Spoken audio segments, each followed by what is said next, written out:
Innal hamdalillah nahmaduhu wa nasta'inuhu wa nastaghfiruh wa na'udzu billahi min shururi anfusina wa min sayyiati a'malina may yahdihillahu fala mudilla lahu wa may yudlil fala hadiya lahu amma ba'du Allahumma inna nas'aluka khaira hadzal yawm wa khayra fihi wa khayra ba'dahu wa na'udzu bika min sharri hadzal yawm sharri ma fihi sharra ba'dahu na'udzu bi kalimatillahi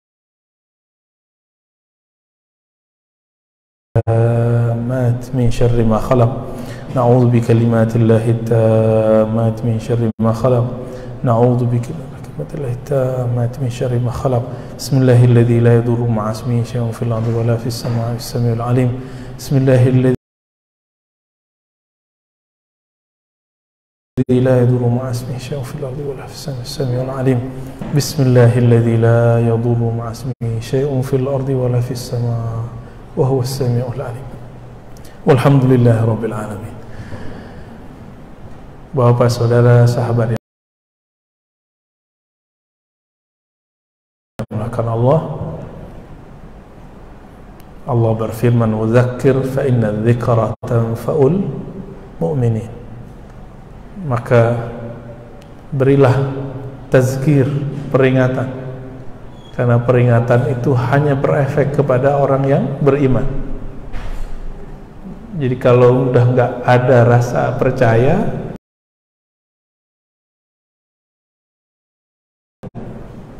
tidak ada efeknya. Meskipun Al-Qur'annya suci, ya, meskipun orang yang bicaranya bergelar ini dan itu, nggak ngaruh ya.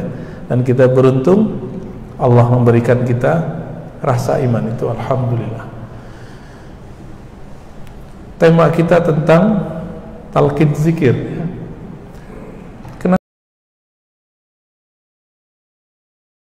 Kenapa harus ada talqin? Kenapa harus ada ijazah? Ijazah itu ijazah izin mengamalkan satu zikir.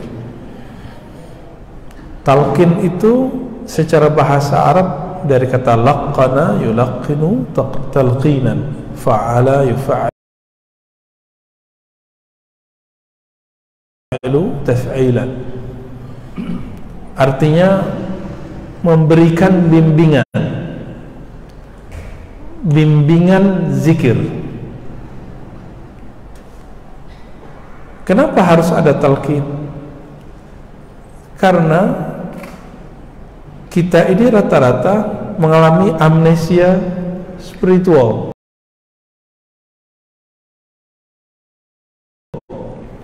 Jadi roh kita ini lupa kalau kita dulu pernah bertemu Allah. Ada yang pernah ingat kan Pak? Dulu ketemu Allah ada yang ingat gak? Kan gak ada yang ingat.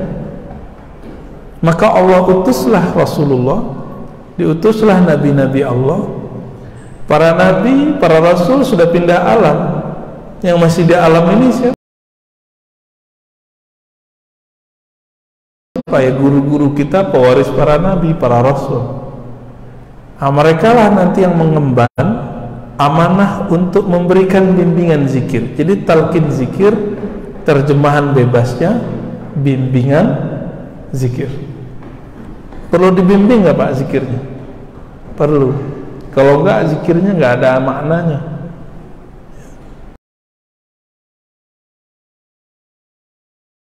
Nggak ada rasanya kalau nggak ada bimbingan.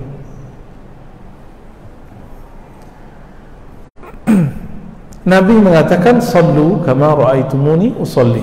Salatlah kamu seperti kamu melihat aku salat. Itu sebenarnya semua sama. Ketika di musim haji Nabi mengatakan, "Khudhu anni manasikakum." Ambillah dariku cara-cara manasik, zikirmu, salatmu, ibadahmu.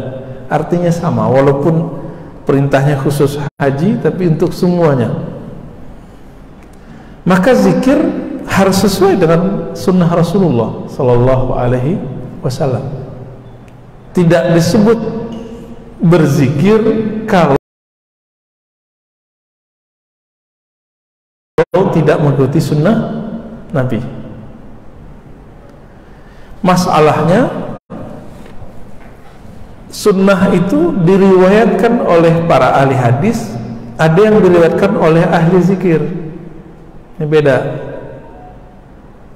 Standarnya juga beda. Ahli hadis itu punya standar. Orang yang meriwayatkan hadis kualitasnya harus thiqah. Thiqah ini artinya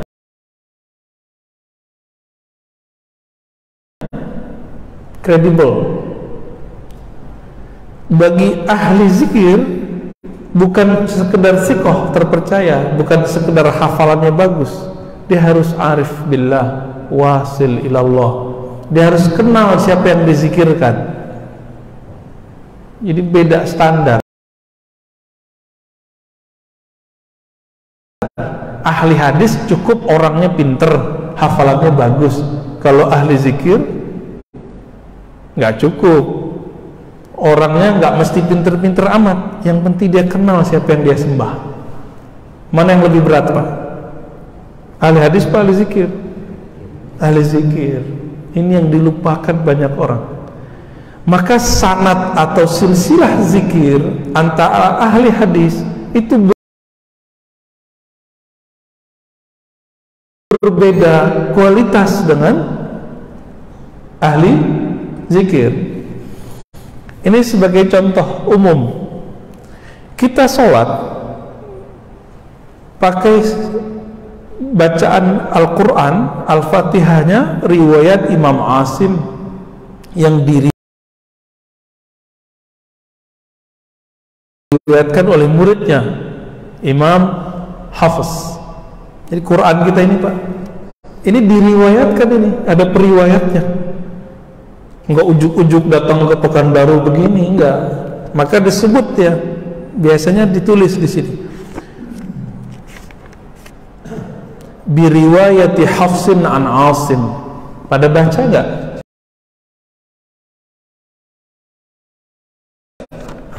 Enggak ya? Jadi Quran itu diriwayatkan. Tapi coba cek. Ini yang ngotot nih dengan tradisi ahli hadis. Kita harus meletakkan sesuatu pada tempatnya. Ada yang harus dikritisi dengan standar ahli hadis, ada yang tidak boleh dikritisi dengan standar ahli hadis. Contoh, ini Imam Hafiz berguru kepada Asim. Imam Asim secara ilmu hadis riwayatnya dhaif. Kalau kita pakai standar ahli hadis, ini Al-Quran jadi dhaif nggak? Paham? Paham maksudnya? Mudah nggak saya cerita? Nyambung saya cerita apa? Jadi ahli hadis itu mensyaratkan orangnya harus thiqah. Thiqah itu kredibel, hafalannya harus tobit. Imam Asim yang meriwayatkan bacaan ini, nah bacaan ini kan nandanya saya nggak tahu tadi baca Al-Qur'annya apakah itu diwakaf tadi atau saktah, saya nggak ngerti. Jadi kalau baca Quran versi Hafiz, bismillahnya dijaharkan, udah benar. Yang kedua, siratal ladzina an'amta 'alaihim ghairil maghdubi 'alaihim waladdallin. Satu nafas, jangan berhenti di tengah. Siratal ladzina an'amta 'alaihim, gitu ya? Itu qiraat lain, itu riwayat lain. Jadi ini pun berhenti dimanapun Ahlul Quran meriwayatkan. Maaf, lupa minum tadi. Bismillah.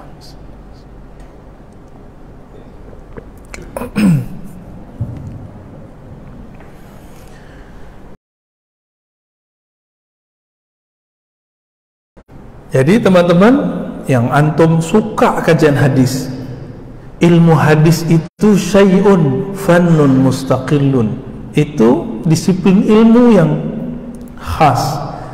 Standarisasinya tidak boleh diterapkan ke ilmu yang lain kecuali yang sesuai. Dalam bab Al-Quran saja tidak bisa diterapkan.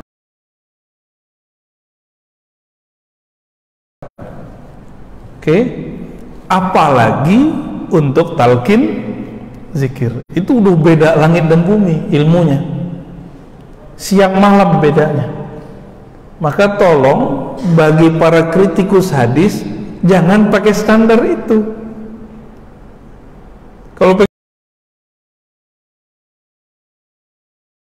standar itu, kita akan meninggalkan Al-Quran yang kita baca hari ini. Ya. Terus pakai standar apa? Ahli zikir. Ahli zikir ini boleh kita sebut ahli tasawuf, ahli tarekat. Malu ya, takut ya sebut tarekat ya. Orang hari ini malu nyebut tasawuf.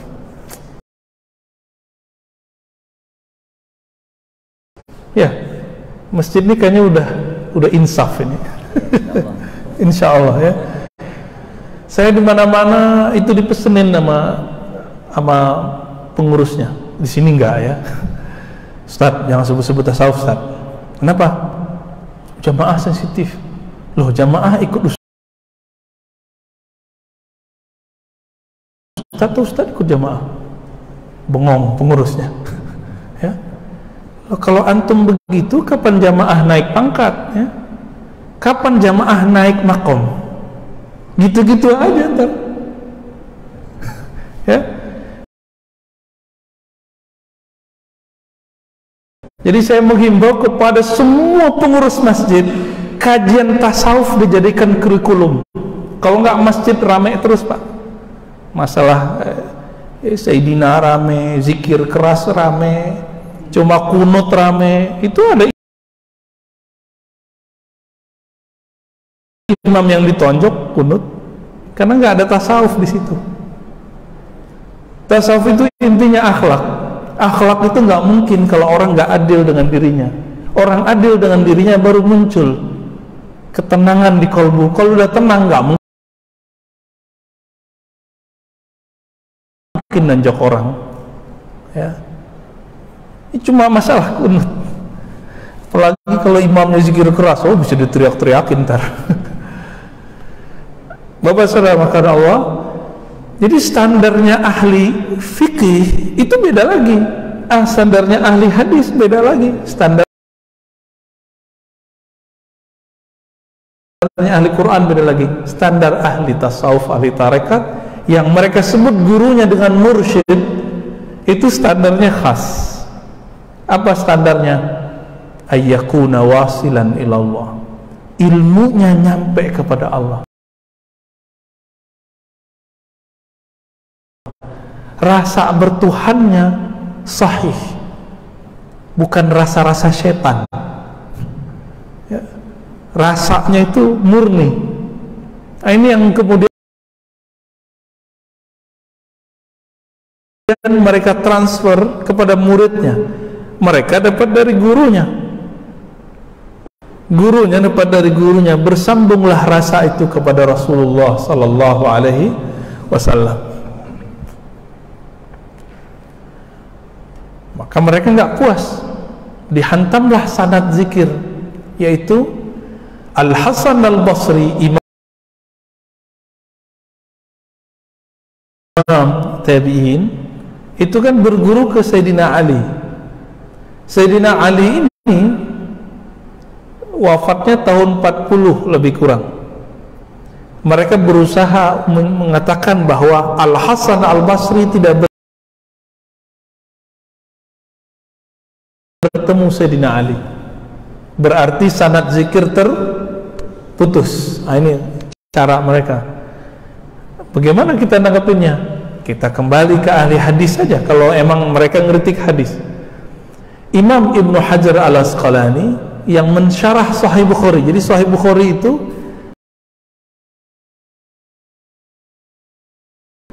syarah terbaiknya itu syarah Imam Ibnu Hajar, diikuti oleh muridnya Imam Sakhawi, lalu muridnya yang kedua Imam Suyuti, mengisbat, menetapkan bahwa Imam Al-Hasan Al-Basri,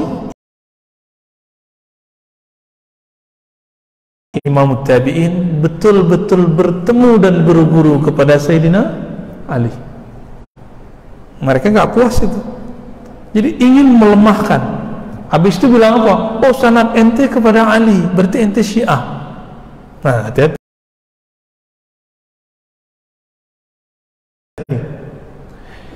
Kita boleh tidak senang kepada Syiah, tapi jangan nggak senang kepada Ali. Ya, bisa bedain? Boleh nggak senang ke Syiah, kritiklah Syiah nggak apa-apa, tapi berani mengkritik Ali?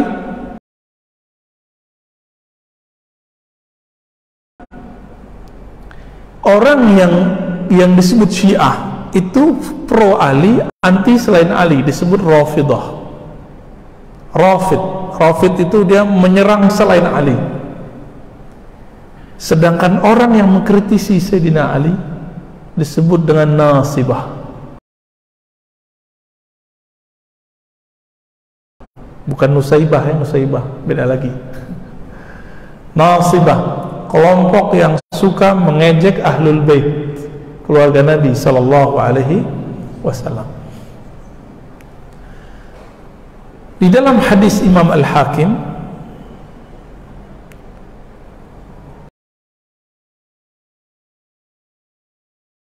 Sayyidina Ali datang kepada Nabi sallallahu alaihi wasallam, lalu bertanya, wahai Rasulullah, tunjukkanlah kepadaku aqrabut turuq ila Allah wa ashaluha, jalan pintas menuju Allah yang paling mudah, paling dekat, yang enggak ribet-ribet, enggak perlu pakai suluk 40 hari, kira-kira begitu. Yang bayangin suluk 40 hari udah serem aja nih ya. Ada Pak metode peringkasnya. Kalau suluk 40 hari kan itu thariqah para nabi. Nabi Yunus 40 hari di perut ikan, Nabi Musa 40 hari di Tursina, Nabi Muhammad di Gua Hira 40 hari.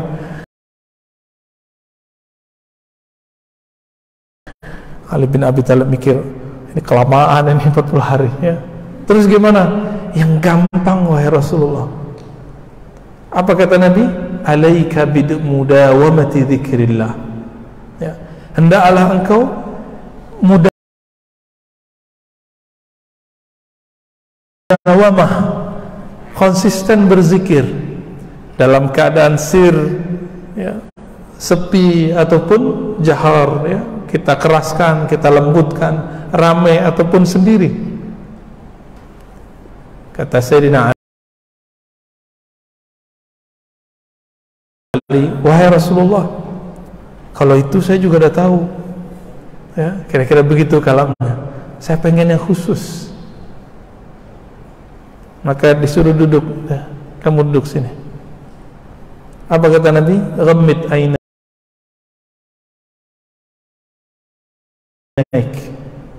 Tapi di hadis Imam Hakim itu ada tambahan tengahnya, la taqumus sa'ah, tidak terjadi kiamat sampai tidak ada yang membaca Allah Allah.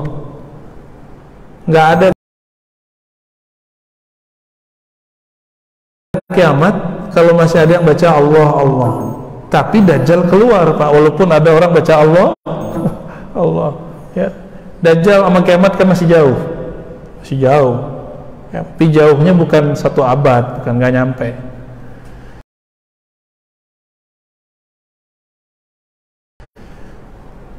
Lalu Nabi SAW mengatakan, ghammid ainaik wa qul la ilaha illallah, pejamkan matamu lalu bacalah la ilaha illallah. Pejam mata. Maka metode memejamkan mata bukanlah dari Hindu Buddha, ya. Ini ada yang nggak ngerti hadis ini, dikira, oh nggak boleh memejamkan mata. Kenapa? Tasyabuh bil Buddhiyin, menyerupai orang Buddha, menyerupai orang Hindu, nggak nyambung, ya.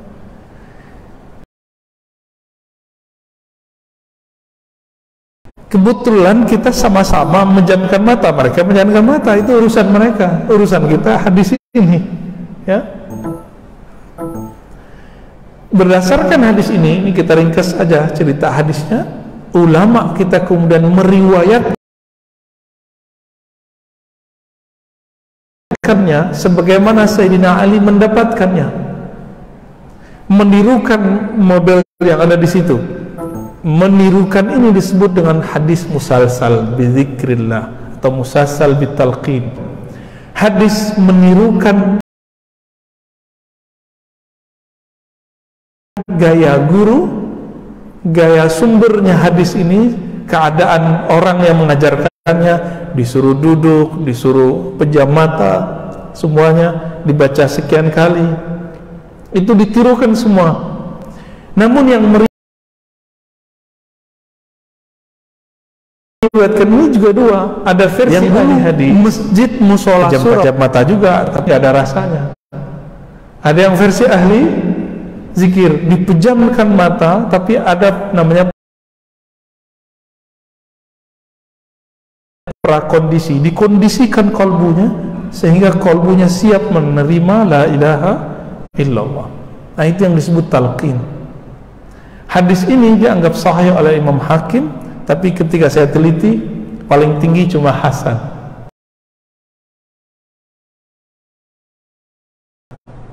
Wal hasanu yuhtajju kas sahih. Hadis hasan dipakai dijadikan hujjah seperti hadis sahih. Di riwayat Imam Ahmad, hadisnya juga dhaif, tapi sudah naik menjadi hasan li ghairihi. Nabi bertanya, Ubadah bin Samit, temannya Sayyidina Ali, apa kata Nabi? Hal fikum gharib, adakah di antara kalian orang yang gharib? Kalau versi Imam Tabarani, Imam Hakim, gharib di situ artinya orang ahlul kitab. Tapi versi ahli zikir, gharib itu orang yang belum siap menerima talqin zikir. Dan kita ini rata-rata disebut gharib. Maka saya tidak termasuk orang yang ngobrol talqin, Pak. Kita buat conditioning, zikir dulu, ya hayu ya qayyum, itu metode aja ya, supaya tidak gharib. Gharib ini merasa asing, aneh, ini zikir apa lagi nih si ustaz gitu.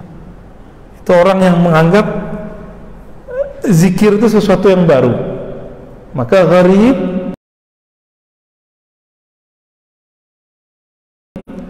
siapa saja yang belum mengenal bab zikir, belum menghendaki ilmu zikir, belum menghendaki talqin, belum siap ditalqin, itu disebut gharib. Ini versi kita, versi saya maksudnya ya.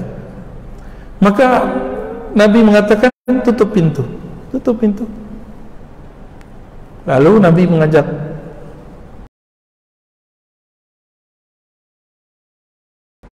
irfa'u aydiyakum, angkat tangan kalian. Angkatlah tangan mereka. Wa qulu la ilaha illallah, lalu bacalah la ilaha illallah. Nah, ini namanya talqin jama'i, talqin berjamaah.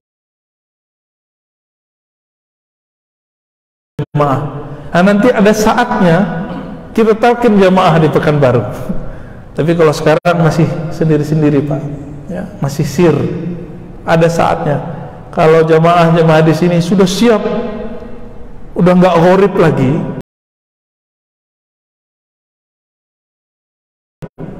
baru kita bimbing zikrullah, insya Allah ya. Lalu Nabi SAW mengatakan, dengan inilah aku diutus, dengan inilah aku dibangkitkan. Itu sebabnya setelah kita zikir, kita baca apa?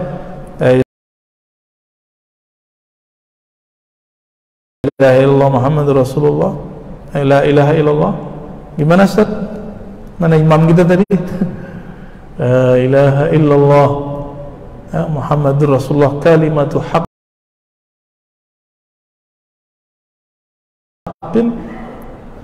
alaiha nahya, kalimat yang benar, dengan itulah aku hidup, dengan itulah aku mati, dengan itulah aku dibangkitkan. Benar kan nih?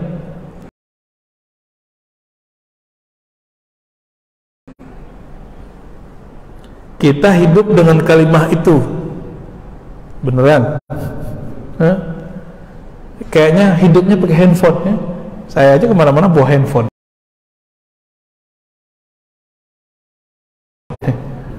Maka supaya Allah nggak marah, saya bawa tasbih juga lah ya. Ustadz, ente tasyabuh dengan Yahudi. Loh, mana ada Yahudi pakai tasbih? Yahudi pekan baru kali. Ya, baik. Jadi hadis talqin zikir, ada versi ahli hadis, ada versi ahli zikir, dan sanadnya dua-duanya bisa dipertanggungjawabkan. Betul, di sana sini ada kritik, cuma secara ilmu talqin, ilmu musalsal, hadisnya menurut ahli tasawuf sahih.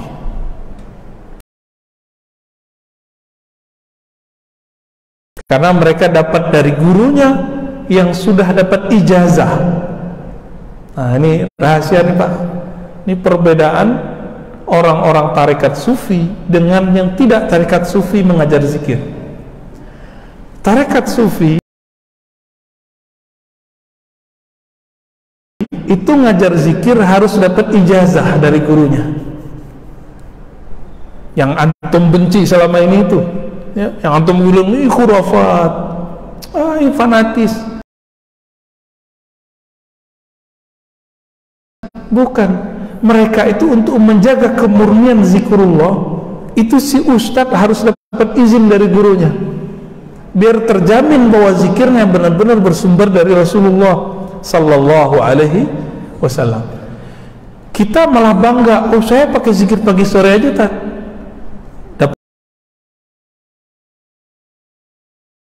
dapat di mana zikir pagi sore? Dapat di mana? Di YouTube, ya, atau ketemu di toko kitab ya, ambil di toko buku terus amalin sendiri. Orang yang zikir tanpa berguru, dia dapat berkah tapi tidak dapat faid. Faid itu aliran nur yang Allah berikan kepada guru, diwariskan kepada murid. Apa bedanya? Kalau si murid punya guru, dia lemah, bisa ditarik oleh gurunya, bisa ditegur. Tapi kalau zikir-zikir sendiri, baca-baca maksurat sendiri, baca rotib sendiri, tanpa ada bimbingan guru, kalau kita lagi lemah, tidak ada yang negur, tidak ada yang menarik. Itu bedanya. Jadi samalah, kita mau pergi satu tempat, numpang ke orang yang sudah tahu jalan, kita belum tahu jalan dan nggak punya kendaraan. Duluan mana nyampenya? Yang punya kendaraan. Nah, ini ilustrasi paling gampang. Yang paling kenal Allah siapa? Rasulullah. Lalu sahabat Rasulullah, lalu tabi'in. Nah, mereka berhenti di situ, disebut salaf.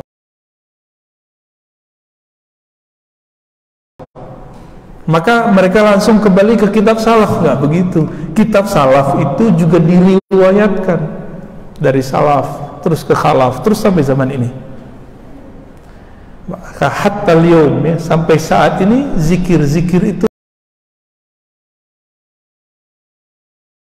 masih diwariskan dari kolbu ke kolbu, dari jiwa ke jiwa, dari ruh ke ruh, sampai hari ini. Al-arwahu junudun mujannadah, sesungguhnya ruh itu sesama mereka saling kenal, ya. Mereka berkumpul. Semoga berkumpulnya kita ini menunjukkan bahwa ruh kita bersaudara di alam sana. Amin, ya. Udah syuruk belum? Ya, khawatir udah syuruk aja.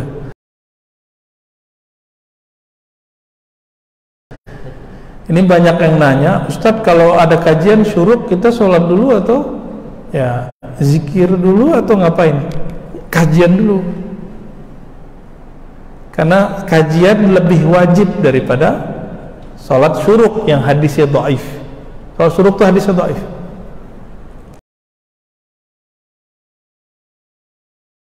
Tapi karena Imam Tirmizi yang meriwayatkannya, beliau mengatakan ulama salaf mengamalkannya naik jadi hasan. Gitu bedanya ya. Kembali ke bab zikir. Nabi itu ada yang mengajarkan zikir secara personal, fardi namanya. Ada yang jama'i. Ada yang secara tertutup, ada yang secara terbuka. Begitu Nabi metodenya. Ada yang kadang Nabi mengajarkan satu kalimah la ilaha illallah, kadang Nabi mengajarkan subhanallah bihamdi subhanallahil azim. Suatu kali istri Nabi Safiyah itu dia punya biji kurma sama kerikil digabung 4.000. Itu zikir dari subuh sampai Nabi balik. Nabi balik itu kira-kira waktu duhanya yang sudah naik jam 9 atau jam 10. Kira-kira kalau dari subuh sampai jam 9 berapa jam itu zikirnya? 4 jam ya? 4 jam zikir Pak. Istri Nabi loh ya. Nabi pulang, dalam hadis yang sahih Nabi berkata ya, hadis Abu Daud, wahai istriku, maukah engkau aku tunjukkan zikir yang lebih afdal daripada ngitung?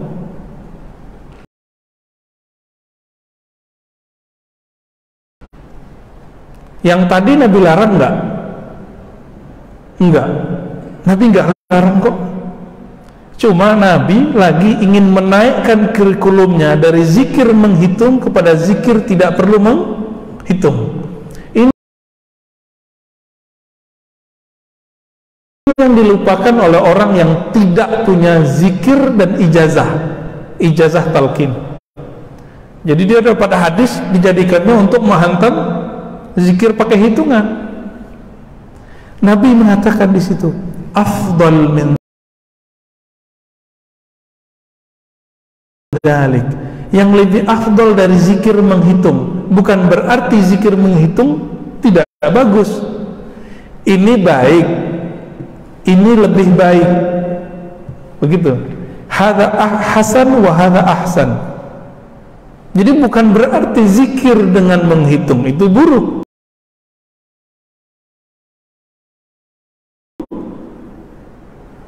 Logikanya begitu. Tapi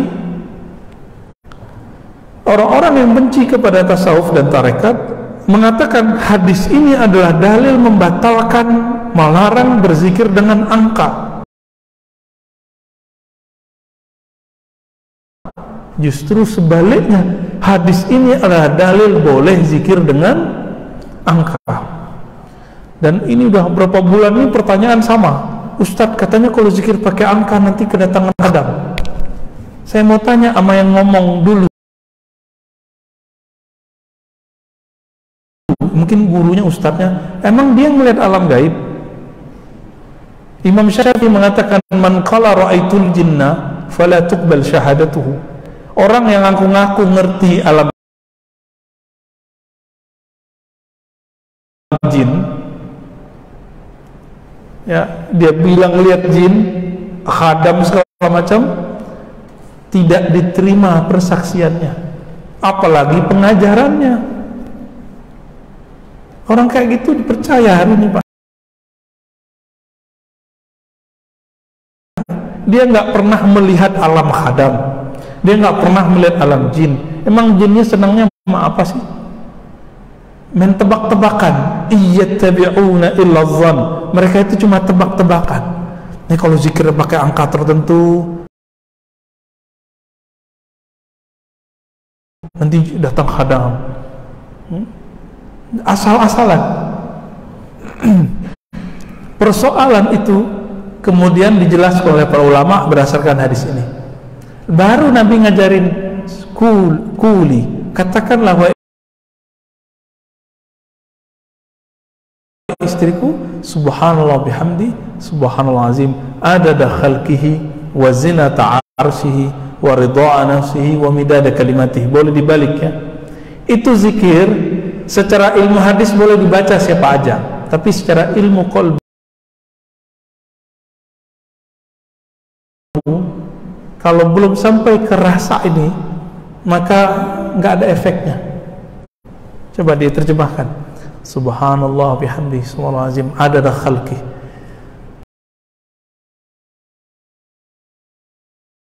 maha suci Allah, maha hebat Allah, sebanyak bilangan makhluknya.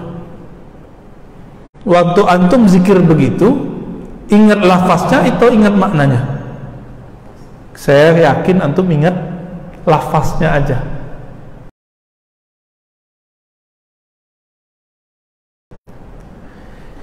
Ternyata ahli zikir itu punya istilah, ada namanya zikir jama'i atau zikir kullu jasad. Zikir, kalau zikir semua bagian tubuhnya merinding.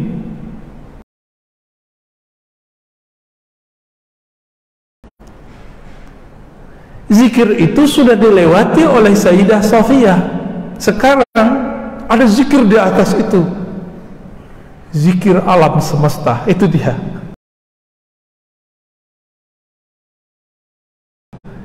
Subhanallah bihamdi, subhanallah azim, adada khalqihi, maha suci Allah, maha hebat Allah, sebanyak bilangan makhluknya. Maka dia pandang semua bilangan makhluk, sebanyak itulah dia angkat zikirnya kepada Allah. Siapa yang tahu jumlah makhluk Allah? Ada yang tahu Pak jumlah makhluk Allah? Di tubuh aja kita nggak tahu. Di tubuh ini berapa sel kita nggak ngerti.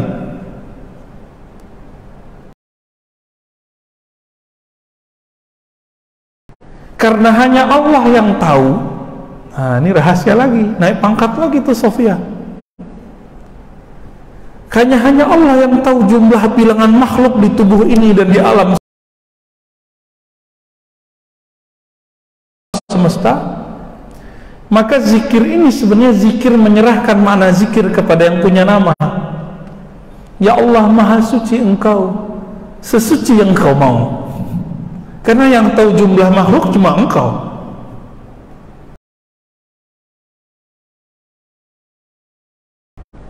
Berarti ini zikir nggak pakai logika biasa lagi, dia pakai logika Nabi. Karena Nabi lah yang pernah diperjalankan melewati semua alam semesta. Ini Nabi itu udah masuk Pak ke semua lini alam, maka disebut beliau rahmatan lil alamin. Rahmat yang rahmatnya memancar ke semua alam semesta. Jadi rambut kita aja itu dapat rahmat dari Rasulullah Sallallahu Alaihi Wasallam. Orang kafir itu dapat Pak, dapat rahmat. Jadi ada rahmatnya Rahman, ada rahmatnya Rahim. Semua makhluk Allah dapat rahmatnya Rahman. Tapi kalau Rahim khusus kepada orang yang percaya kepada Sayyidina Rasulullah Sallallahu Alaihi Wasallam. Jadi dalil yang sama bisa dibaca dengan cara yang berbeda. Jangan ngotot dengan pemahaman yang saklek itu ya. Jadi dalilnya sama nih. Dalil mengenai hadis Nabi mengajarkan zikir tanpa hitungan kepada Safiyah. Ternyata itu adalah dalil juga bahwa zikir itu ada kurikulumnya, ya. Itu yang disebut ijazah. Jadi Nabi ngasih ngajar Sofiyah itu ijazahnya, Pak. Nah, dulu pernah nggak dapat perintah pengajaran dari guru? Ayo sini, saya ajarin zikir. Pernah nggak digituin sama guru? Enggak ya? Ya saya dengar orang zikir, saya zikir aja tat, gitu ya. Itu namanya taklid. Biar zikirnya berangkat dari taklid kepada ittiba, maka zikirnya harus ditalkin. Kan antum dari dulu ngomong-ngomong taklid mulu nih, kita nggak boleh taklid. Ayo, kalau zikir nggak taklid harus ambil talqin. Gitu. Cuma Sayyidina Ali, Nabi talqin kan setelah qalbunya siap. Kita kan belum siap, jadi belum dikasih talqin, Pak. Teman-teman BPR sebagian besar sudah kita talqin zikir tuh ya. Nggak tahu diamalin apa enggak ya, urusan mereka ya. Ada yang ngamalin, ada yang enggak ya. Baik. Udah surut ya? Ya. Katanya mau tanya jawab. Langsung tanya jawab aja lah, untuk kali ada yang mau ditanya. Ya, fadal.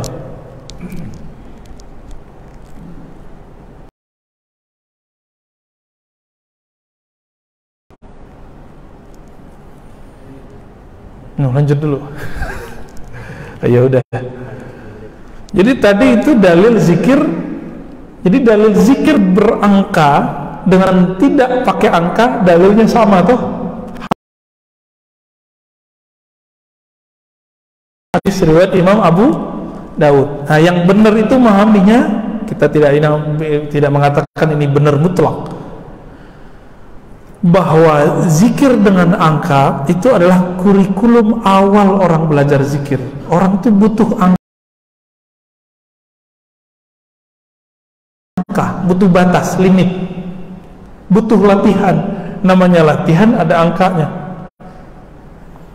Bagaimana dengan yang mengatakan tadi zikir dengan angka tertentu bisa mendatangkan khadam? Kalau begitu Rasulullah yang pertama kedatangan khadam. Kenapa?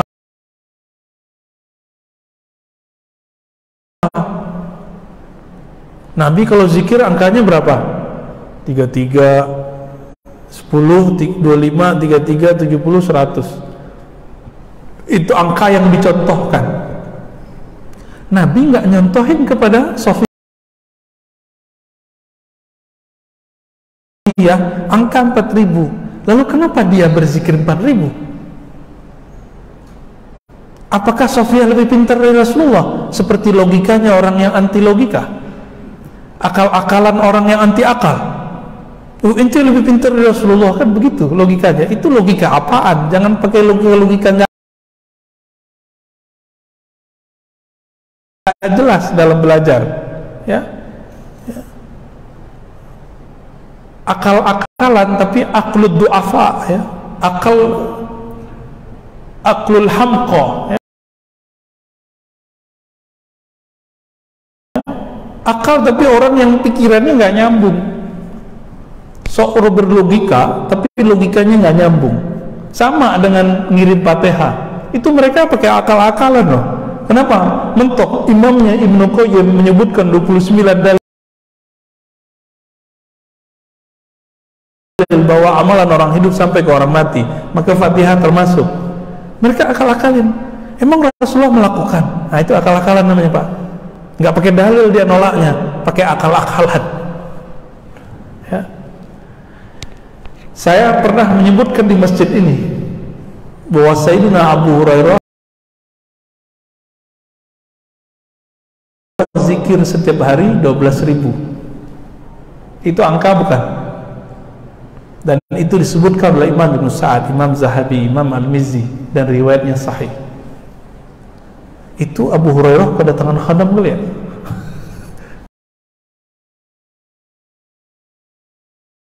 Ya.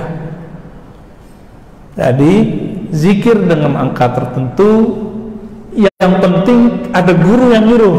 Gurunya ahli zikir punya sanad kepada Rasulullah, itu jaminannya langsung Rasulullah sallallahu alaihi wasallam. Kalau sahabat Nabi, mereka boleh berkreasi, dapat ayat, wahai orang beriman, sebutlah nama Allah sebanyak-banyaknya. Uzkurullaha zikran katsira. Surat Al-Ahzab Al-41 ya.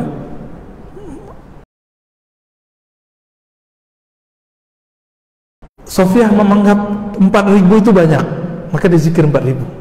Abu Hurairah menganggap 12.000 itu banyak, maka dia menganggap, inilah penafsirannya. Jadi sahabat itu mencoba menafsirkan.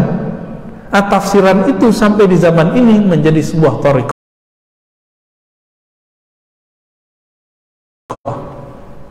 Jadi thariqah itu jangan dibayangkan orang suluk-suluk doang. Suluk itu salah satu metode dalam thariqah zikir. Ada thariqah ringkas, cuma karena ringkas hasilnya ringkas juga. Kalau yang mau khalwat 40 hari hasilnya juga lebih bagus. Orang kursus 40 hari dengan orang yang kursus cuma lewat YouTube sehari 10 menit, beda nggak hasilnya? Beda lah ya.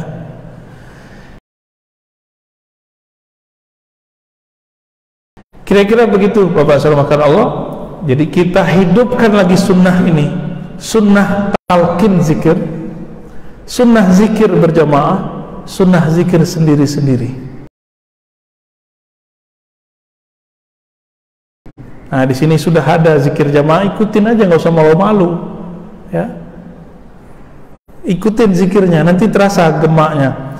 Nah, ini ada adab kalau imam ngajak kita zikir, jangan kita mendahului imam, jangan kita lebih pelan dari imam, standar.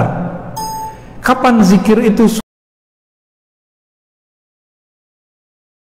suaranya menjadi energi? Apabila suaranya satu frekuensi, jadi nggak ada yang duluan, nggak ada yang telat, sama.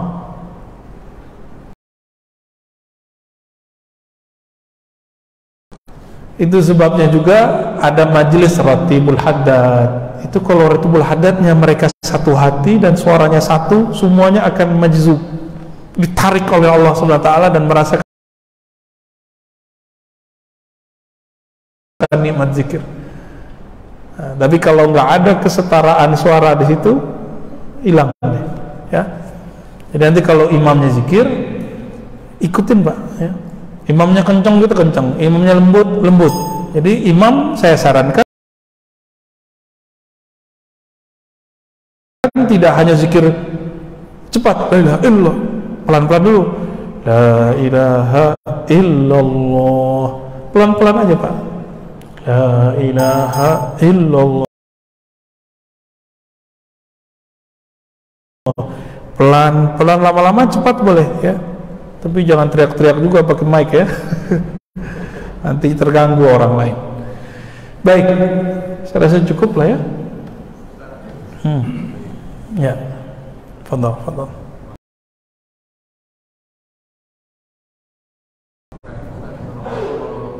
Assalamualaikum. Pertanyaan pertama yang selalu kita dengar, tadi ya,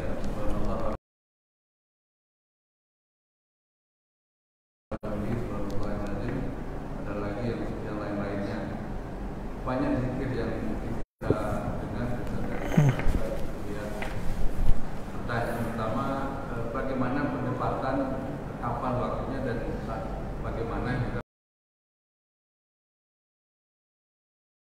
membaca la ilaha illallah, Allah, subhanallah wa bihamdihi, subhanallahil azim, dan lain-lainnya. Pertanyaan pertama. Yang kedua, pertanyaan ini, bulan puasa ini adakah Ustaz melakukan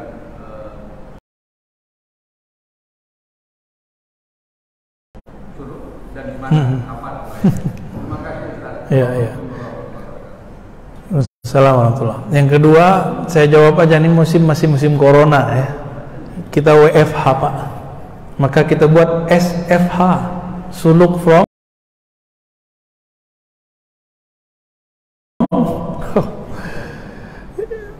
Tapi kalau ada zona yang sudah kuning, hijau, Bapak ke sana aja. Ya, ikut khalwat di mana aja boleh. Zikir itu intinya percaya kepada Allah, percaya kepada Rasulullah, menghormati guru, pasang adab, usul ilallah, langsung Allah terima Pak. Nggak mesti sama saya atau sama siapa gitu ya. Yang pertama tadi pertanyaannya tentang bagaimana menempatkan zikir. Kan ada hadis afdalu dzikri la ilaha illallah, hadis Imam Tirmizi. Zikir paling afdal adalah la ilaha illallah. Zikir itu terjemahan, kalau saya nerjemahin nggak begitu. Zikir paling lezat adalah la ilaha illallah. Ada zikir juga astagfirullah. Kapan ditempatkan? Zikir istighfar itu namanya zikir prakondisioning. Jadi sebelum kita menikmati kelezatan zikrullah la ilaha illallah, bersihkan dulu wadahnya. Ini gelas saya bersihkan dulu, baru saya tuang air. Airnya bersih, tempatnya kotor, saya jijik Pak mau makan, mau minumnya. Benar ya?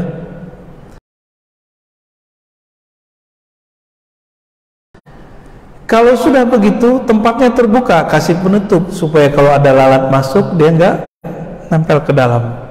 Nah, itu disebut sholawat. Jadi sholawat itu penutup dari semua zikrullah. Jadi pangkalnya istighfar, puncaknya la ilaha illallah, ujungnya sholawat kepada Rasulullah SAW. Maka siapa yang berzikir tidak dimulai istighfar, dia tidak akan merasakan getaran-getaran zikir. Siapa yang berzikir tidak sampai kepada la ilaha illallah, dia tidak akan merasakan nikmatnya dan lezatnya zikrullah. Siapa yang berzikir tidak ditutup dengan salawat kepada Rasulullah, nanti mau masuk surga tersesat mulu Pak. Di padang mahsyar baru bangunnya udah sesat, bahkan di alam barzakh dia tersesat.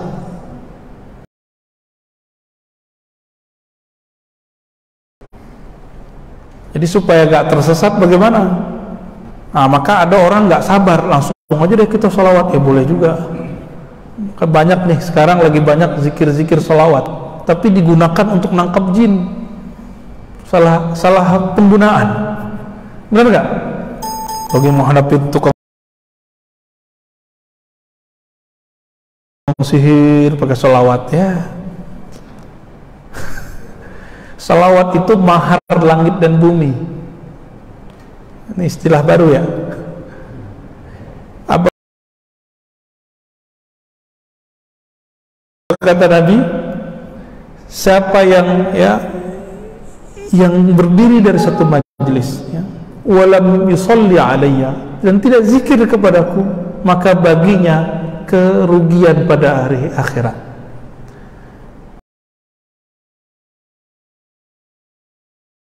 Dalam hadis yang lain, hadisnya hasan ya, man nasya salata alayya khati'a tariqal jannah. Siapa yang lupa salawat kepadaku, maka dia akan lupa jalan menuju surga. Khati'a, keliru.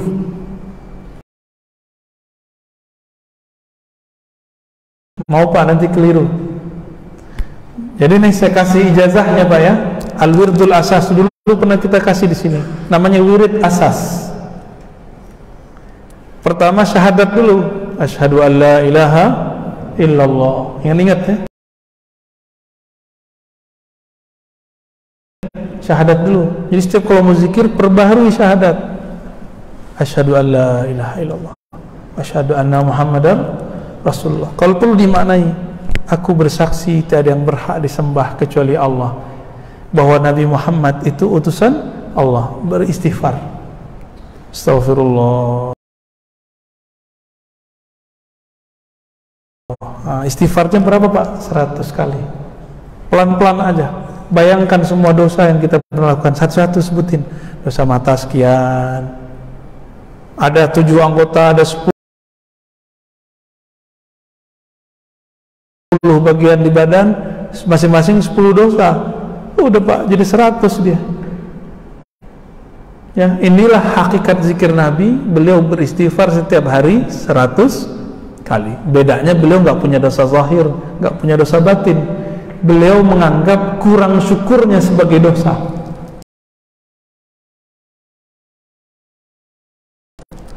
Nabi itu sholat sebanyak-banyaknya. Kenapa? Beliau mengatakan afala an akuna abdan syakura. Kenapa aku tidak boleh menjadi hamba yang bersyukur? Udah sholat begitu, beliau masih merasa kurang bersyukur. Keluar dari tempat buang air, beliau mengatakan ghufranak, ya Allah ampuni aku kurang mensyukuri nikmat bisa buang air. Yang pernah mengalami mampet tuh ya selangnya, pernah nggak? Sakitnya bukan main, bener. Sakitnya bukan main kalau kita nggak dikasih nikmat buang air kecil. Maka Nabi bersyukur, Nabi menangis, Pak, mengatakan ghufranak, ya Allah ampuni aku. Jadi Nabi minta ampun bukan dari dosa. Nabi minta ampun karena kurang syukur. Ini beda istighfar kita dengan istighfar Nabi. Kalau kita benar-benar berdosa, karena dosa kita banyak, belum lagi dosa batin. Oh, kalau ditambah begitu bisa 200 istighfar. Ya cukup 100 dulu. Nah, Anda mengamalkan sunnah Nabi. Tuh, angka dari Nabi bukan? Dan Nabi. Setelah itu baca La ilaha illallah. Kalau waktu luang, Bapak misalnya udah pensiun nih. Udah pensiun, Pak? Nah, kalau udah pensiun, saya kasih yang panjang nih. Kalau yang muda-muda nih kita kasih yang pendeknya aja. Yang pendek-pendek itu mudah, la ilaha illallah cukup, titik. 100 kali. Bagi yang sudah pensiun atau lagi musim libur, la ilaha illallah. Allahnya dipanjangkan. Wahdahu la syarikalah, lahul mulku wal hamdu wa huwa ala kulli syai'in qadir. Dimaknai itu, Pak. Lahul mulku wa lahul hamdu. Miliknya lah semua kekuasaan, semua kerajaan. Miliknya lah semua pujian. Maka kalau kita dipuji, yakinkan, i'tikadkan pujian itu kembali kepada Allah, baru boleh, Pak, menerima pujian. Jadi kapan kita nggak pantas menerima pujian? Kalau kita menganggap pujian buat kita, gitu. Tapi kalau kita dicaci maki orang, jangan yang dikembalikan kepada Allah. Itu emang kita, Pak, yang jelek, ya. Berapa kali? 100 kali. Beberapa syekh kita menambahkan, yuhyi wa yumit wa huwa ala kulli syai'in, dia menghidupkan yang mati. Tapi di hadisnya begitu doang. La ilaha illallah wa la syarikalah, lahul mulku wal hamdu wa huwa ala kulli syai'in qadir. Dia berkuasa atas segala sesuatu. Ini dibaca, intinya ada di la ilaha illallah. Kalau Bapak nggak fokus di kalimat setelahnya, cukup baca la ilaha illallah. Berapa kali? 100 kali. Yang nggak sempat lagi duduk habis sholat, buru-buru mau kerja, ya di motor, di mobil, boleh, ya. Terus yang ketiga,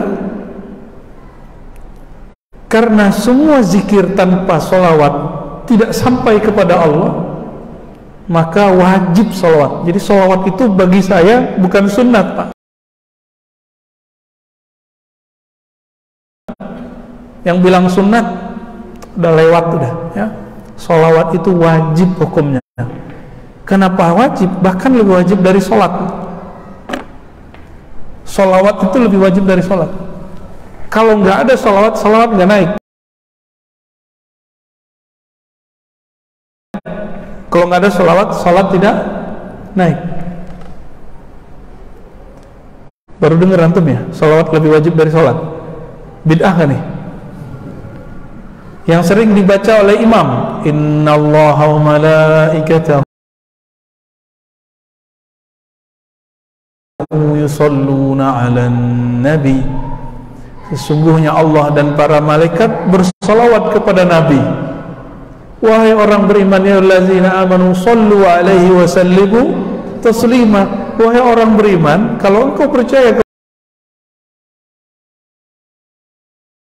kepada Allah, percaya malaikat Allah, berselawatlah kepadanya dan ucapkan salam rindumu. Allah sholat nggak, Pak? Sholat kayak kita nggak Allah? Saya mau nanya serius, jawab dong. Allah sholat subuh nggak? Allah haji nggak? Allah zakat nggak? Nggak ya? Tapi Allah sholawat. Jika Allah bersolawat,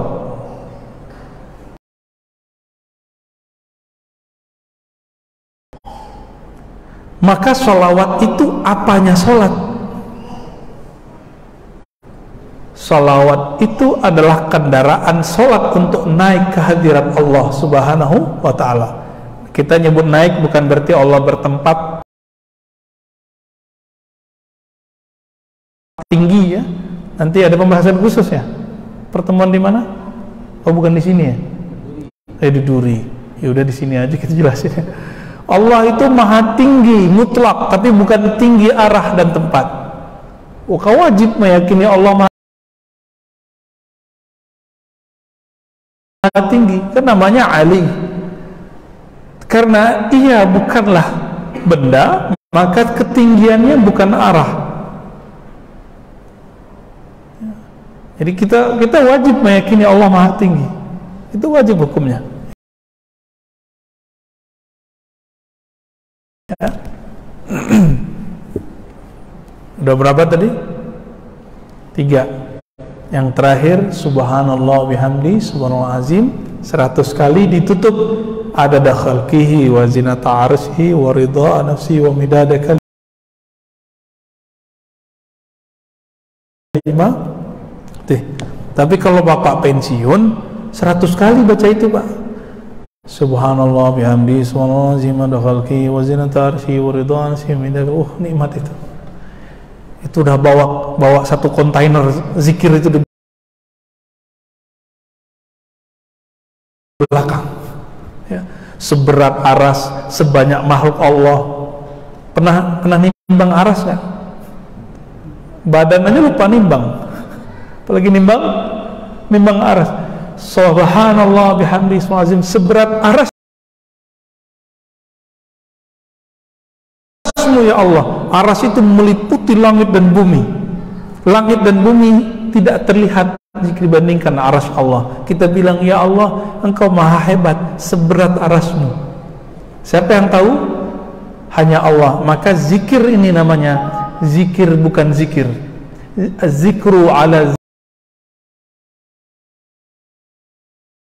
zikri, az-zikru fawqa zikri.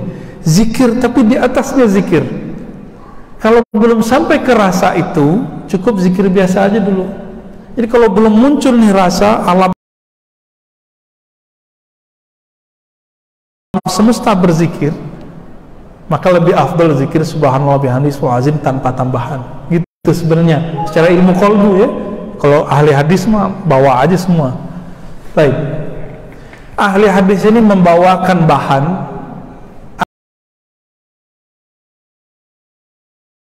ahli zikir meramunya, meraciknya menjadi thariqah zikir. Ahli hadis bawa riwayat, ahli fikih meramunya menjadi hukum. Gitu Pak ya.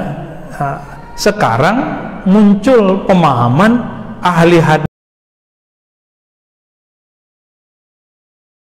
itu sudah punya metode sendiri. Ini kekeliruan besar.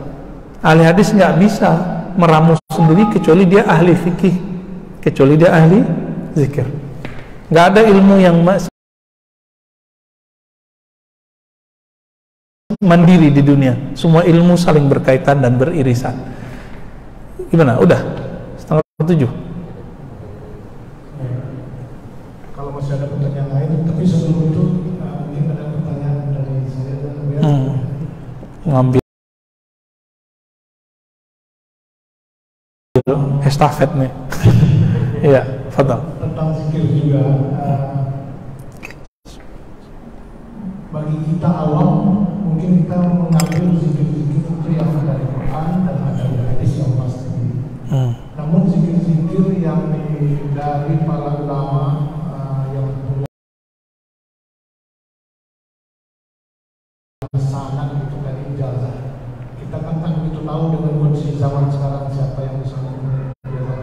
Yang pertanyaan saya, apakah kita termasuk bersanad andaikan kita dengar hanya dari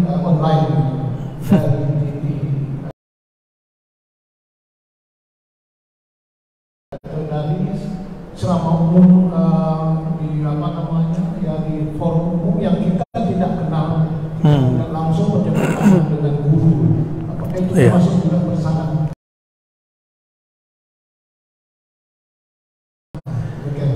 Iya bersanad tapi online. Sanad online. Sanad juga Pak. Anak kita sekolah online, sekolah offline, beda nggak hasilnya? Beda efeknya? Kalau sekolah online itu tengkar mak-maknya dahsyat sekali. Ayo deh, adanya masih beda. Itu semua mak-mak mengalami hal itu, ya. Dia kira anaknya kok bodoh, padahal semua anak begitu.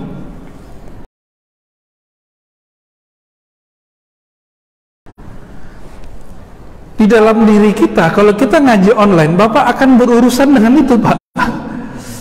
Ini benar gak ya, benar gak ya, begitu. Itu berkelahinya dalam diri. Tapi kalau ketemu guru yang mumpuni, hilang semua itu, karena dalil itu ada pada diri guru. Dalil yang hidup namanya guru yang bersanad, dalil yang tertulis kitab, ya. Jadi sebenarnya kalau ada guru kita bersanad itu lebih afdol daripada lembaran-lembaran kertas. Kertas ini kan mati Pak, kertas-kertas zikir itu ada nyawa nggak kertas itu? Nggak ada. Yang ada nyawa si kolbu ulama ini, karena dia punya nyawa, punya spirit, dia bisa mewariskan spiritnya kepada kita. Kalau buku kan nggak bisa. Masa kirim Fatihahnya ke kertas kan? Tidak kirtos, nggak bisa. Online, bagaimana online? Ya, karena zaman ini ilmu mudah, maka orang sekarang bisa ngambil ilmu apa aja dengan mudah. Tapi saya ingatkan,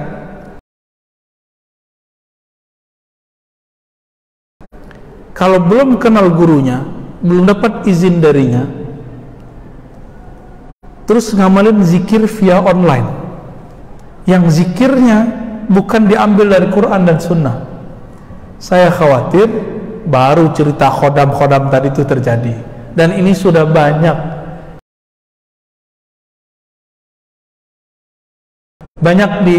di YouTube tuh, zikir kulhu geni, ijazah ya, mahar sekian, zikir ini, zikir aneh-aneh zikirnya, ya. Akhirnya apa yang terjadi? Nggak satu dua yang udah mulai begini, ya, karena nggak ada yang guidance. Orang di guidance aja belum tuh lulus, gimana yang sendiri? Jadi umur Bapak berapa Pak? Maaf nih, 6. Udah wajib Pak. Udah wajib belajar zikir dah. Jangan online lagi. Cari gurunya, minta bimbing. Ustaz, Kiai, Syekh, bimbing saya. Gitu. Ya. Mau sampai kapan lagi? Emang jamin nggak kena corona habis ini? Kan nggak juga. Kita nggak tahu. Minimal kita punya garansi bahwa zikir kita bersanad kepada Rasulullah SAW. Jadi bolehkah lewat online? Boleh jika zikirnya yang zikir yang umum, rotibul hadar, rotibul atos, zikir-zikir yang biasa-biasa. Tapi kalau zikirnya namanya aneh-aneh, namanya ke bahasa lokal, tolong jangan diamalkan. Karena iblis itu Pak, nama aslinya kan Azazil. Itu tadinya ahli zikir. Azazil ini dulu yang jaga surga dan dia ibadah di surga. Azazil ini dipecat dari malaikat. Dia turun punya dendam. Dia punya tentara 70.000. 70.000 ini masing-masing 70.000 itu punya tentara lagi di bawahnya. Kerjaannya ngapain? Godain-godain orang-orang yang suka zikir, suka ngaji. Nah, bagaimana supaya tidak kemasukan setan? Jadi kemasukan setan ini lebih bahaya daripada kemasukan jin, kesurupan. Orang kesurupan biarin aja dia begitu tegang-tegang sendiri. Kalau sudah kemasukan setan, gawat. Ya. Itu mulai gawat. Was-was dibilang ilham. Dia was-was, tapi dia bilang ilham. Kalau ada guru itu, guru ada, setannya kabur, kira-kira begitu. Karena jaminannya Rasulullah. Kalau dia bersanad, bersilsilah. Ya, silakan dicari Pak. Ini kan di Kampar ada negeri 1000 suluk ya.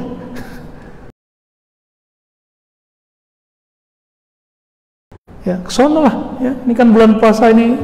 Di sana kayaknya zona-zona hijau nih. Udah kesana aja. Ngapain lagi kan? Ustadz saya ngurus ini, ngurus itu. Mau sampai kapan ngurus ini selesai? Urus diri sendiri. Ku anfusakum dulu wa ahlikum. Itu kan dalil kalau orang kan biasa menerjemahkan jaga dirimu keluargamu. Itu terjemahan biasa. Ku anfusakum wa ahlikum itu kamu mau jaga orang, mengurusin yayasan, masjid, sekolah, itu orang. Kapan kamu jaga dirimu sendiri? Gitu. Ya. Belum lama ini juga ada sahabat saya bilang, Ustadz, saya imam di masjid, tapi guru saya nyuruh suluk.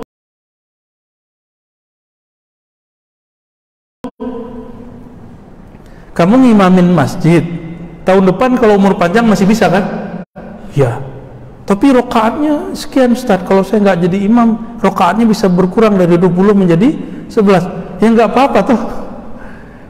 Ntar ente pulang balikin lagi di 20.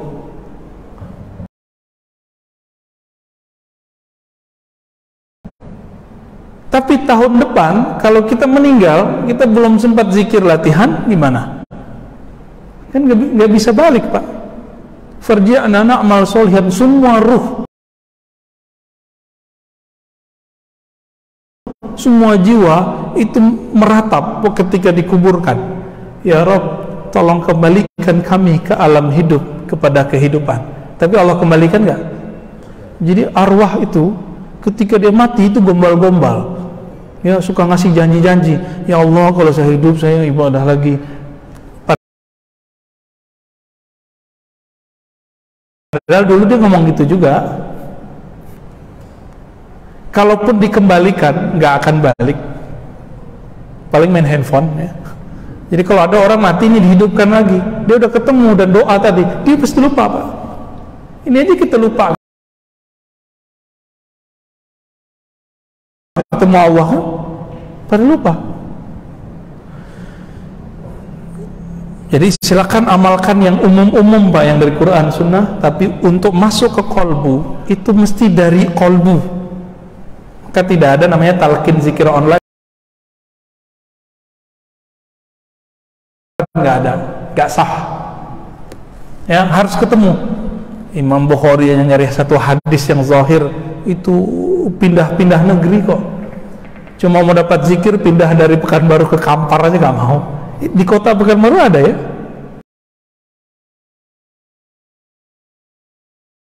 Banyak ya, di sini banyak kok.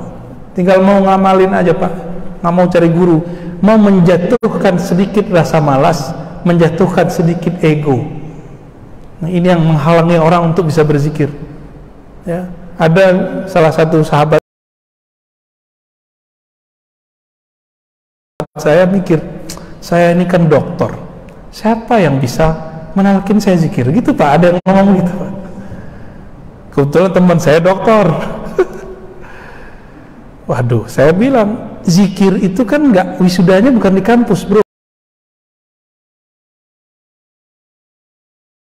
Ya. Zikir itu wisudanya di surau, di zawiyah, di ribat. Ijazahnya, wisudanya langsung dari syekh mursyid. Itulah doktornya. Maka orang yang bergelar syekh mursyid, dia dokter zikir. Jadi kita yang punya gelar-gelar ini, gelar-gelar duniawi, itu urusan dunia, nggak laku Pak di alam zikir. Coba dokter berlaku nggak dalam kubur? Ya dokter, man rabbuka? Hei dokter, siapa Tuhanmu? Ada nggak hadis begitu? Nggak laku. Gelar itu cuma berlaku di kampus, nggak laku di masjid aja, nggak laku. Dokter nggak laku kan? Ada dokter nggak lancar baca kulhu nggak bisa jadi imam, Pak. Udah Pak ya? Gimana? Udah. Masih ada pertanyaan? Silakan. Masih ada dua. Silakan. Ya. Udah ringkas pertanyaannya. Assalamualaikum.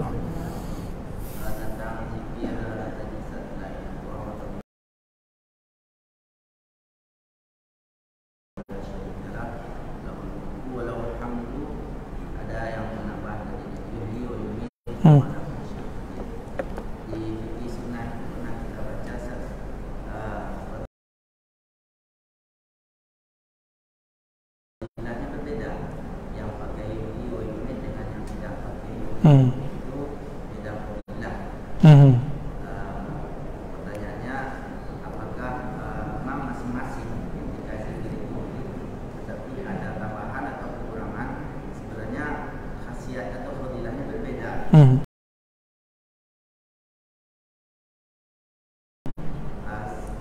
Sama seperti pertanyaan dengan lafaz doa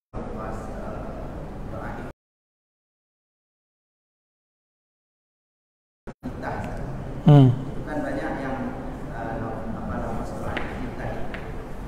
Apakah masing-masing perawi mendengar beda versi dari Nabi SAW diriwayatkan kita dengan banyak versi tersebut, atau itu tergantung kepada kekuatan perawi sendiri atau kekuatan sahabat sendiri apalah mereka sehingga itu disampaikan kepada kita. Sehingga kalau kita menggabungkan itu semua boleh. Iya. Atau sebenarnya tidak boleh, yang ini dibaca khusus niatnya yang fadilah, yang satu lagi yang ini yang ada lafaz tertentu atau yang tidak lafaz tertentu fadilahnya beda lagi. Iya. Itu khasiatnya beda lagi. Baik. Ya, dua-duanya benar, Ustaz. Ya. Jadi Nabi kasih contoh, man qala la ilaha illallah wahdahu la syarika lah lahul mulku wal hamdu wa huwa ala kulli syai'in qadir. Lalu ada tambahan yuhyi wa yumiit.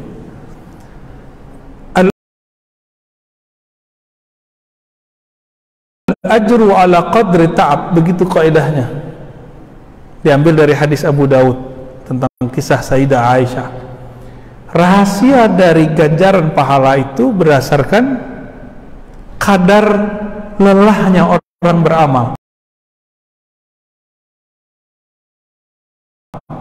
Orang yang baca yuhyi wa yumiit lebih banyak gak usaha effortnya daripada yang gak pakai.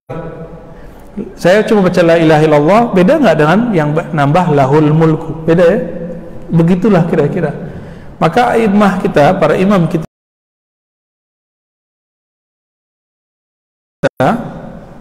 sepakat, beda zikrullah, beda natijah zikir. Beda zikrullah, beda efek zikir.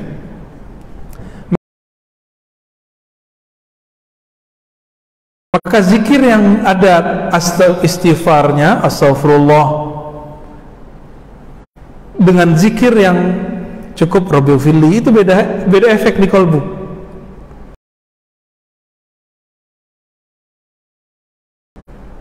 Subhanallah bihamdi, subhanallah azim, itu beda dengan cuma sekedar subhanallah, itu beda. Ya, rahasia-rahasia ini hanya bisa dimengerti oleh orang yang mau merasakannya. Maka ulama kita buat kaidah la yafhamuha illa man zaqaha. Tidak faham bab ini kecuali yang telah merasakannya. Jadi kalau nggak dijalani nggak ketemu. Jadi hadisnya itu emang digabung. Ini satu mazhab, yang satu lagi kalau hadis itu begitu aja, itu saklek. Yang benar manhajul jama'i, digabung. Ya, itu yang afdal. Maka Imam Nawawi mengatakan, jika kamu ketemu hadis lafaznya bagaimanapun, amalkanlah walaupun cuma sekali, bahkan itu pun dhaif, amalkan. Itu Imam Nawawi. Ya, silakan diamalkan dengan semua versinya. Ya. Itu juga di dalam salat bisa Boleh. dalam lafaz tahiyat. Saya kalau iftitah saya gabung antara wajahtu dengan Allahumma ba'id baini. Ya, biar jadi NU Muhammadiyah, Muhammadinu. Ya. Mungkin satu lagi terakhir dengan juga dia dengan rombongan ada acara lain nanti. Mungkin satu lagi terakhir silakan. Ya. Silakan.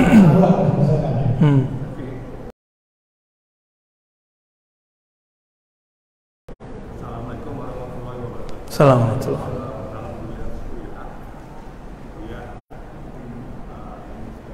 Bisa buka langsung dengan Buya yang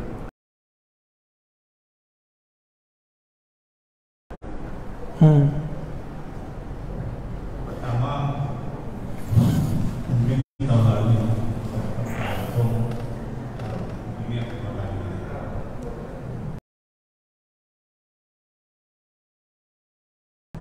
pertanyaan saya itu ya, tadi sanak itu berasal dari Rasulullah Sallallahu alaihi wasallam. Kemudian ada suatu pandangan di mana saya mengikuti dari YouTube salah satu di antaranya Buya yang bahwa Nabi Khidir masih hidup. Suatu saat Nabi Khidir. semuanya ketemu Iya. Nabi Khidir dapat suatu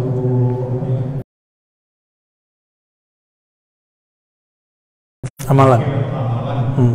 Gimana kita Iya, iya. Assalamualaikum warahmatullahi wabarakatuh. Jadi ada temannya Bapak ketemu Nabi Khidir, terus dikasih zikir. Iya. Tahu dari mana dia itu Nabi Khidir? Itu dulu Pak. Ini bisa iya, bisa enggak. Ya. Ya. Saya bertanya kepada ahli Khidriyah, ahli tarekat Nabi Khidir itu. Jadi tarekatnya ada Pak. Kalau kita mengalami kejadian ini, tahu dari mana kalau ini beneran Nabi Khidir atau itu setan?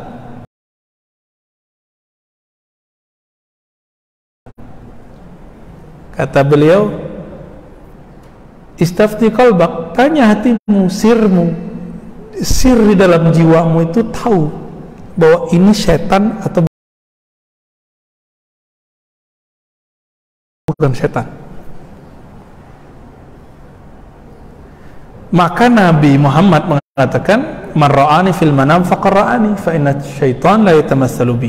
Siapa yang mimpi ketemu aku, itu sirnya yang mimpi Pak. Begitulah ketemu semua para nabi. Jadi tidak hanya Nabi Muhammad sebenarnya, tapi semua para nabi tidak bisa diserupai oleh setan. Tapi ulama kita ikhtilaf, beda pendapat, apakah setan bisa menyerupai wali? Yang benar bisa. Jadi setan bisa menyerupai wali, tapi tidak bisa menyerupai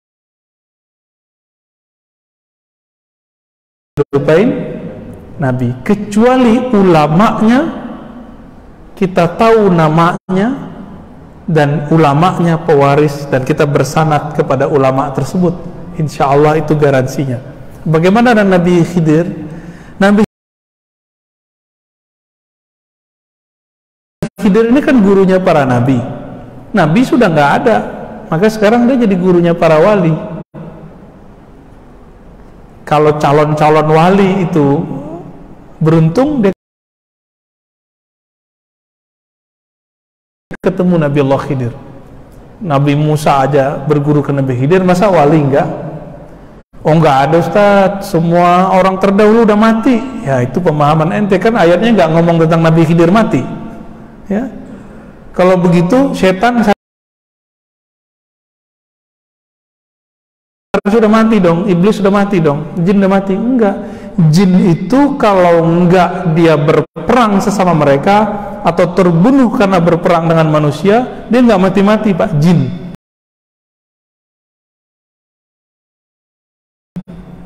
Lebih mulia Nabi Khidir apa Nabi jin? Ya, Nabi Khidir itu kan tinggalnya di laut.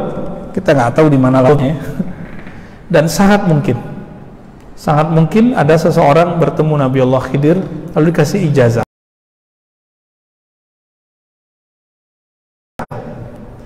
Apa status ijazahnya? Ijazah zikirnya ini berlaku untuk dirinya sendiri. Ya, boleh nggak diamalkan? Boleh, karena dia setaraf dengan ilham. Ilham, mimpi, ketemu Nabi, ini berlaku untuk diri sendiri. Ya, boleh nggak diamalkan orang? Nah, proses pengajaran ke orang nanti ada proses panjang, ada proses tasihnya.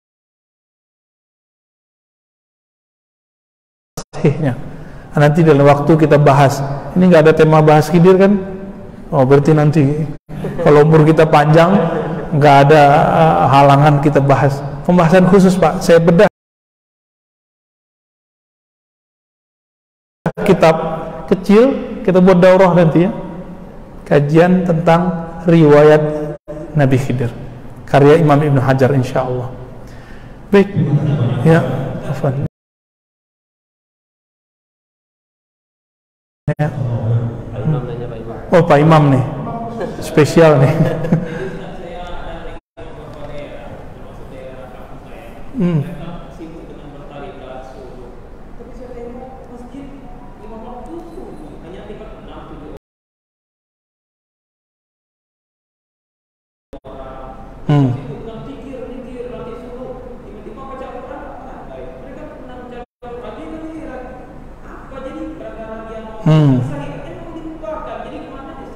Itu salah tarekatnya atau salah dia?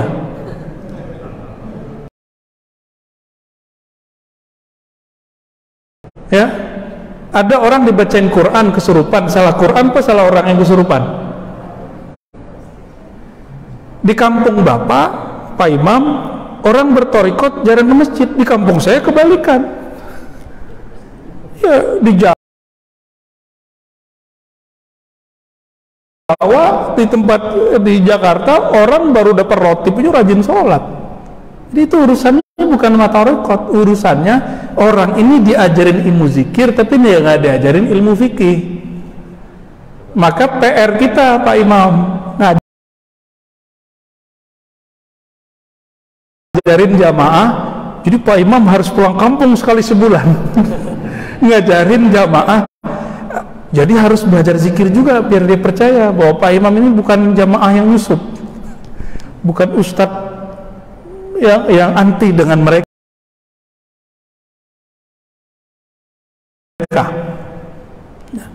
Ini survei, saya kan dari kecil sudah hidup dengan mereka, kemudian baru ikut macam-macam aliran. Dan emang krisis fikih sejak kapan? Semenjak terjadi Gestapo itu dulu.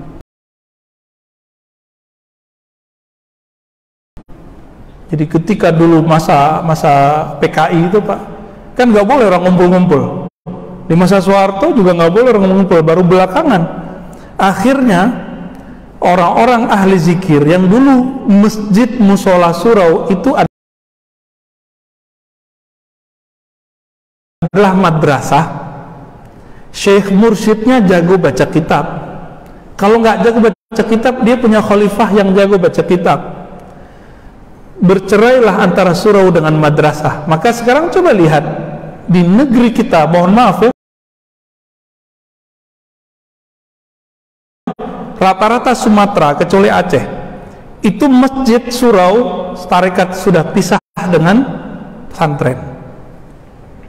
Bapak kalau ke Jawa enggak, ke Jawa pesantren plus tempat suluk. Jadi ahli zikir ini nggak jauh-jauh dari ahli kitab.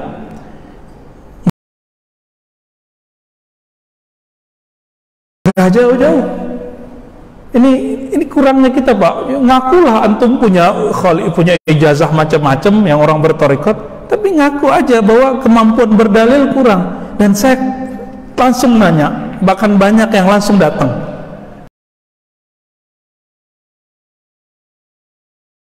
Mursyid torikot masih meragukan dia apa yang diamalkan, udah berijazah. Kenapa? Cuma ada ajakan zikir tapi tidak ajakan fikih. Jadi PR kita, Pak Imam, semoga nanti bisa menyadarkan kita semua nih. Ya, semoga belajar fikih, belajar zikir bisa berjalan beriringan. Ya. Allahumma salli ala nabiyina Muhammad. Assalamualaikum warahmatullahi wabarakatuh.